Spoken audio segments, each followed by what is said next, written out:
વીજપડીમાં ઠાકોર સમાજમાં ધર્મગુરુ વેલનાથ બાપુની જન્મજયંતિ નિમિત્તે શાંતિ સમિતિની મીટિંગ યોજાઈ.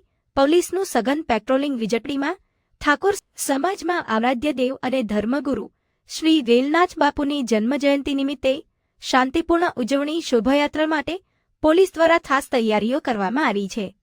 વીજપડી પોલીસ સ્ટેશન ખાતે ડીવાયએસપી વિરલ ચંદન સાહેબના અધ્યક્ષ સ્થાને શાંતિ સમિતિની મીટિંગ યોજવામાં આવી હતી, જેમાં ઠાકોર સમાજના આગેવાનો, ગામના અગ્રણીઓ અને પોલીસ અધિકારીઓ પીઆઈ ચૌધરી સાહેબ, પીએસઆઈ મુસાર સાહેબ તેમજ સાવરકુંડલા રૂરલ સ્ટાફ ઉપસ્થિત રહ્યા હતા.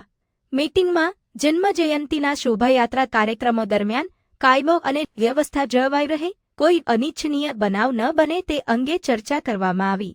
પોલીસ દ્વારા વીજપડી અને આજુબાજુના વિસ્તારમાં સઘન પેટ્રોલિંગ પણ કરવામાં આવ્યું છે. પોલીસની અપીલ છે કે તમામ લોકોએ શાંતિપૂર્ણ રીતે અને ભાઈચારાથી તહેવાર ઉજવવો. રિપોર્ટર સરફરાઝ ખોખર, અમરેલી.